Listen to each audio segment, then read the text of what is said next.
んにちは、メイです。普段集まりばかりをやっている私ですが、かなり楽しい建築ゲームを見つけてしまったので、今回はタイニーグレーズの基本操作と建築で使える小技を紹介していきます。どんなことができるのか気になる方は、ぜひチャンネル登録をよろしくお願いいたします。まだ10時間ほどしかプレイしていないので、初心者の私がわからなかったことや、つまずいたこと、どうやって作るのかわからなかったことを中心に話していきます。操作方法は知っているから小技だけ知りたい方はタイムスタンプで飛んでくださいね。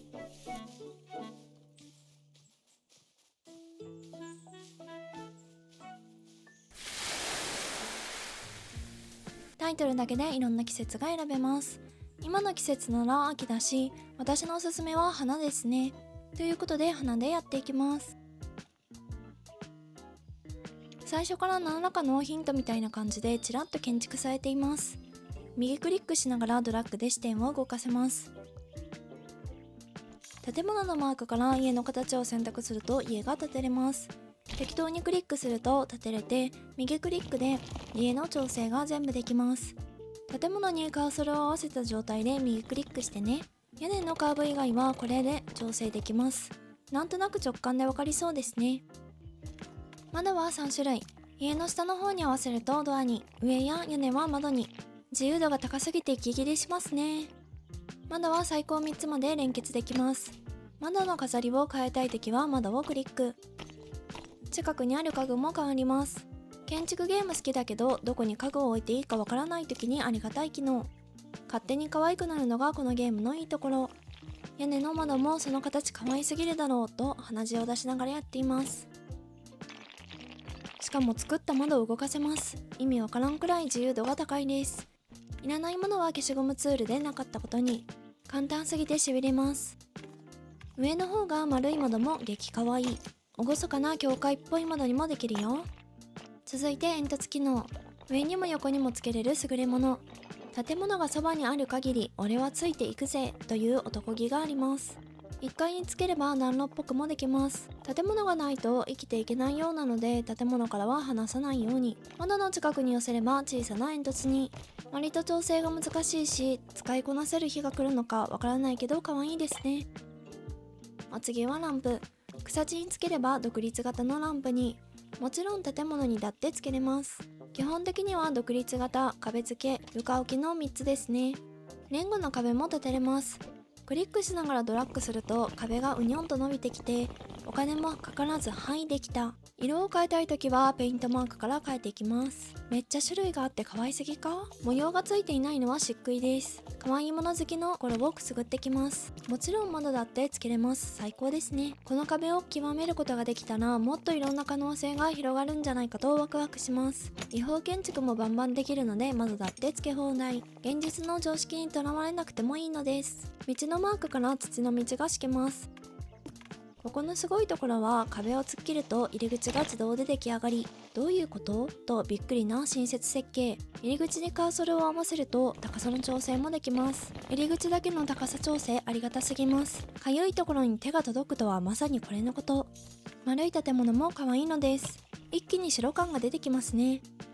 屋根にカーソルを合わせて左右どちらかに引っ張ると屋根のカーブが調整できます。右クリックして横の縦線の下丸を上にすると建物の下の高さを調整できます。赤丸は建物本体の高さ調整ですね。中央の赤い線は建物の太さ調整。下の十字矢印は建物全体の位置調整ができます。微調整したいときは基本右クリック。続いて花のアイコンは花を増やします。花は2段階あって、1回目は背の小さめの花壇で、もう1回同じ場所に重ねるように花を足すと、大きめの低木のような草プラス花の状態になります。自然を大きく増やしたい時に便利ですね。森に飲み込まれた建物を作る時にも良さそう。次は水です。池とか湖とかを手軽に作れる機能です。クリックしてドラッグするだけなので簡単。湖を作っていると勝手にカモが飛んできますね。消しゴムツールは消したいものを個別で消すことができます。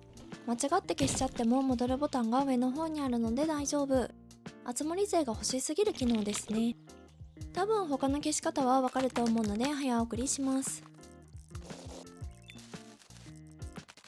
戻します。最初から戻ってから最新まで早送りすると、今まで自分が作ったものを早送りで見ることもできます。これで基本操作編は終わり。次は川に低い橋をかけます。使うものは四角い家。まずは適当に設置。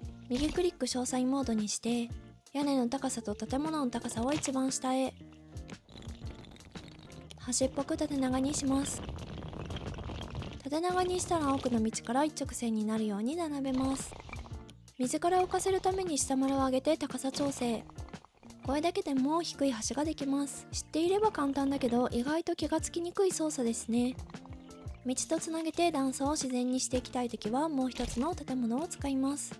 屋根を潰すのが基本操作です。レンガの道も実は建物の屋根なしバージョンってことです。小さくして橋にくっつけます。いろんな角度からするとやりやすいですね。橋の反対側も同様に段差を作っていきます。段差をさらに道に自然になじませるために道の機能を使います。道と建物の間に自動で階段ができました。勝手に階段になってくれるので最高ですね。色を変えれば柵も変えれます。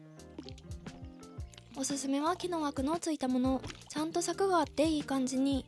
ちなみにこの柵の色も変えられます。もう一度色を変えるモードで変えたものをクリックすると2列目が出てきて柵の色を変えれるように。もちろん建物でもできます。これね、小さな橋の完成です。背の低い橋はこうやって作っています。次は建物にバルコニーを作っていきます。上の方に新しい建物を近づけると上になった状態でくっつきます。橋を作った時のように屋根を潰して建物も小さくします。はい、もう簡単バルコニーできちゃいましたね。そんなところにスコップいらんよってなってますね。十字矢印を大きな建物側へかなり移動させると塔のように下の柱がなくなります。どんな風なベランダにするかは好み次第です。組み合わせ次第でかなり複雑な感じにもできますね。ベランダの完成です。次は山を作ります。地面をぐるぐるすると隆起します。これを上に引っ張ると大きな山に。なだらかにしたい場合は手前にもう一つ分けて山を作ります。崖の側面を左右どちらかに引っ張ると崖がなくなりなだらかな山になります。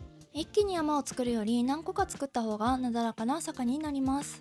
道を敷く時もまっすぐより途中で曲がらせたりするといい感じに。山の上に家を建てると崖の上の住まいができます。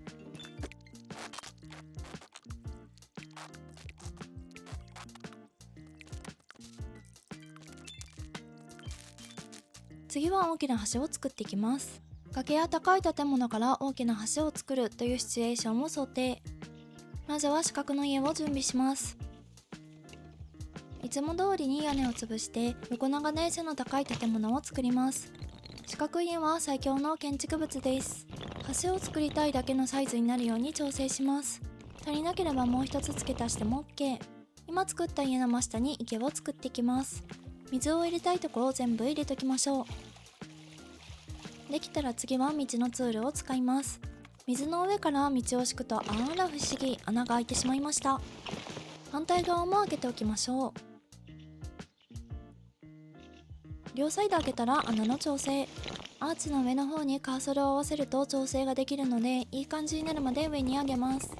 これで大きな橋の完成です。水と道を使えば意外と簡単に大きな橋ができます。ある程度の建物の高さがないとできないので注意です。橋から降りるための階段を作っていきます。今回は丸い建物の屋根を潰していきます。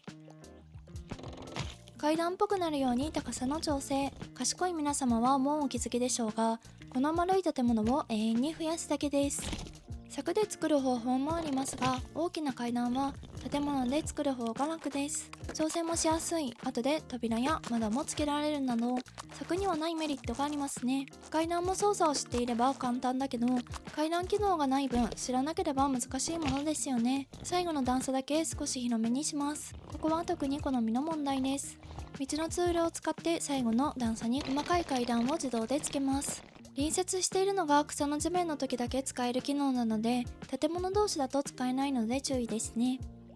木の柵がついている方が私の好みなので変えます。色を変えるツールを使っています。これで大きな階段の完成です。次は池の中に飛び石を作っていきます。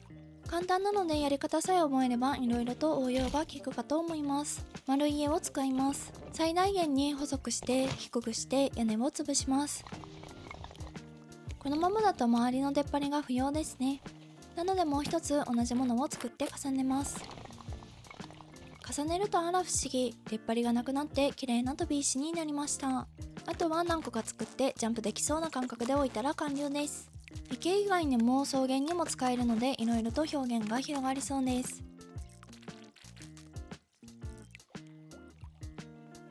ランプ付きの入り口の作り方です。柵を作っていきます。柵は道の上だと勝手に入り口が作れるので、まずは思うがままに柵をつけます。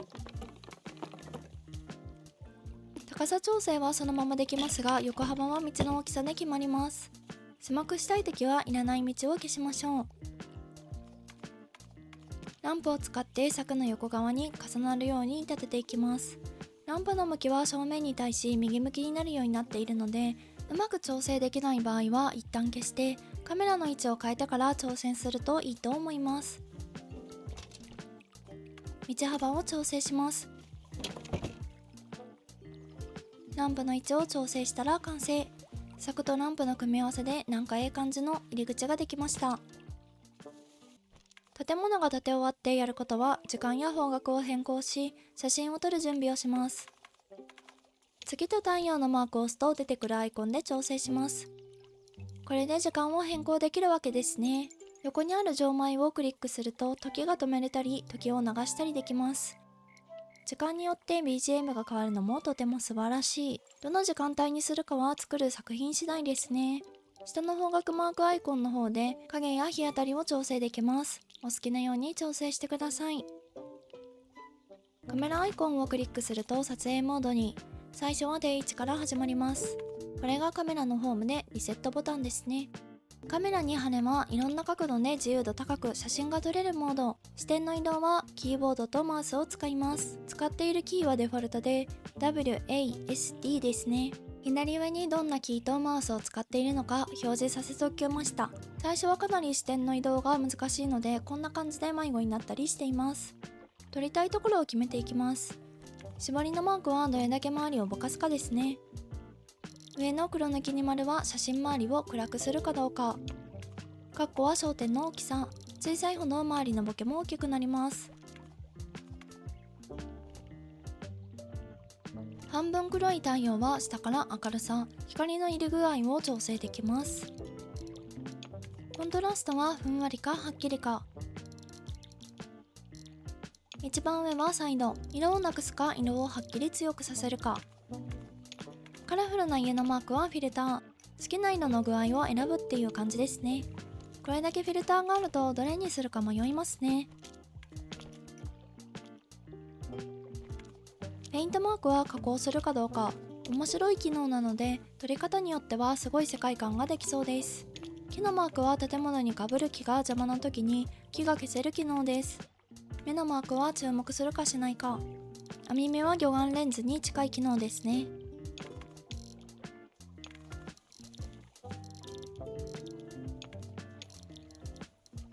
真ん中のカメラボタンで撮影。フォルダに保存されます。フォルダマークをクリックすると保存先のフォルダが開かれます。次は一人称視点のカメラ機能です。こんな感じで作った村を歩けます。移動はキーボード、視点の移動は右クリック。この機能がかなりすごくていろんなところをいろんな角度から見えます。気分は村人。あまり高い段差は登れないので階段が高すぎると調整が必要です。人間と同じですね。高い段差からは飛び降りれますのでそこは人間ではないですね。適当に作っても高いとこから見渡すだけでいい感じ。基本的な操作方法はいかがだったでしょうか。ちょっとやってみたいかもと思った方はぜひいいねボタン、チャンネル登録、メンバー登録はまだの方はお願いいたします。 SNS もやっていますのでお気軽にフォローしてくださいね。最後までご視聴ありがとうございました。また次回の動画でお会いいたしましょう。